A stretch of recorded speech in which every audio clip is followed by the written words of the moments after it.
Cearcolóir, so buníú gweilscoil an cholín an seo sa bhfuilin gar gá bhíle is a sé trí bhliain déag ó hin mar bhí éileh spásanna an seo sa bhfuilin gar de fáiste bhíh freistal gweilscoil. So tá gweilscoil eile an hena féine tá an leis na blinta nús.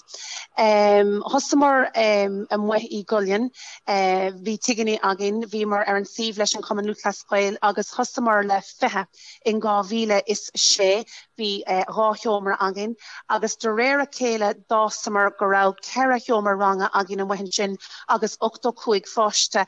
Now, a ríist bhí éileh spásanna ach ní raibh ná níos mó tiganí a chur an síomh an mhaithin sin agus ní raibh ná cead panála áil scoil a thógáil an mhaithin sin cé gra na háisna go himpla mar bhí agat bhí hala bhí astrochalarad.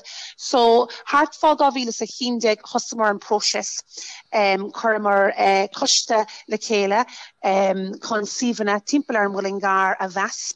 Bhí siad sanna gobar fe bliain go le ar an obair sin, bhí siad bailú ólas statisticí cholarad agus in níos sin bhí Rory Quinn an ara idgus ag an nám chuamar chuige agus chuirmar plean os a chóir le gá híomh agus bhí cheandóib an seo borna leanna a cheapamar a bheits in iúns agus bhí golóir pléig do le raigh an buinte sin leis an ara idgus. So bhí sé sin hartfá gá bhíle is a 30 agus fuairmar an nuacht beidir hartfá gá bhbliana hin gramar an liste tógála agus blian ó hin formar an nuacht go raibh an síomh ceannig an rinidgus agus go méid an tógáil ag dul raig. So hála gachrad bhí ar in trídig an tús.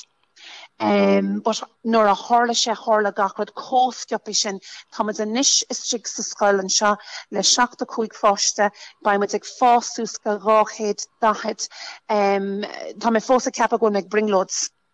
Because nor a hála sé cósceopa hí rascans I gceannas ar an dógáil an seo agus caithí mé rá agus bhí fearr ar a bhenim Ciaran Dunn ón rinidgus bhí Ciaran agus rascans thar bór. Rinne siad an job có éasca domsa an seo agus hála gachrad có scioppa sin. Is nuacht ionach é dar nóí go bhfuil forgan of nua a gcuibh agus mar dúirt tú tá tú ag tóir go mé an scoil ag fás go mór sa blianta tá macrán bhfuil? Cínta, now tá gach rang agin haar ceiritheomar ranga, ní an bhegan ní an mhór seomar arán, rang a héin rang a dó seomar eile, trí cethar chuig sé. Tuigim go mbeidh páiste gurí teachtagin an seás an siúd scapi tríd na scoil.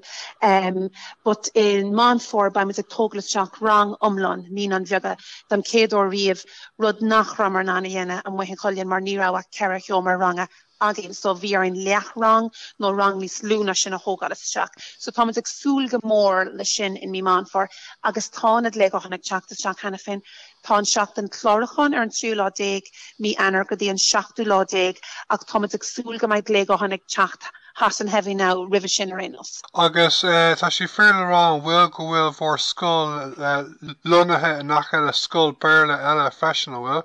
So tá muid lunathan seo an eile saplings agus sin scoil speisialta do fáistí bhfuil uchas acu.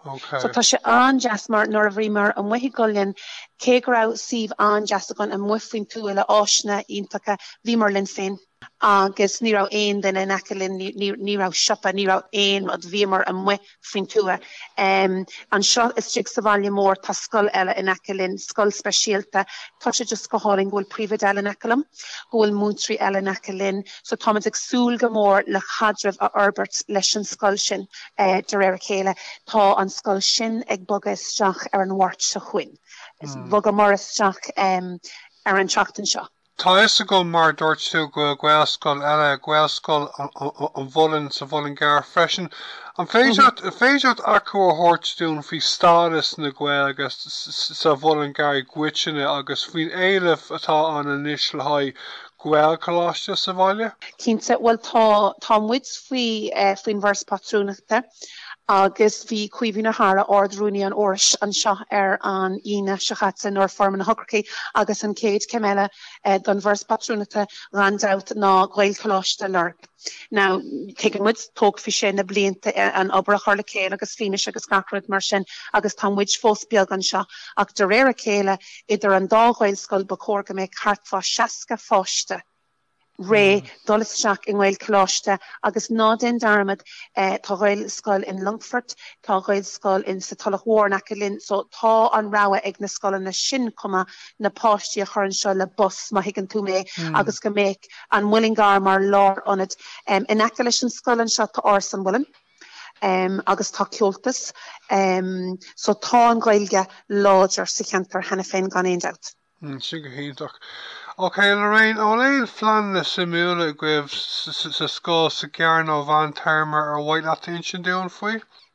Aber sin a ríist go bronam? O'Leil flan na simúla a gwibh sa scóil sa gearn ó Van Termer ar bhaid leat sin dún faoi? Well, ag an bhainte seo, I suppose, ní smóna éon rud eile táid ag socrúas teach agus mar a dúirt mé táid fósa ceap a ghfuil ag bringlóds dá wacha tú an áit ina romer hí na chóirlar hí siad lufa hí an díon hí isceig teachtas seach an úsáin agus rudí mar sin. So táid ag socrúas teach, but amach an seo an planeta agin den scoil bhhaithlinn teanghála dhéanal ás an bhfuil in aice linn, bhhaithlinn dul amach email an phobal ag búla le muintre na háit bhfuil an Gaeilge acu ag chuirfáilte rumpú teachtas seach chuginne. Tá golóir rangana a bhín si a ráis a bhaile mór ar maidin do chuoine fasta bhfuil géirí Gaeilge a leabhart agus a chleachta agus bhhaithlinn go méid na hard rangana a denna nasc leo. So tá golóir planana ag na múntrí, bus táid fós an seo, táid fós ag dífeáil agus ceapan go maiid ag dífeáil sús go dtí an aflíonn agus in sin beidir go maiid ag choir fe mí ó, but sin an áúil ag an bhainte seo.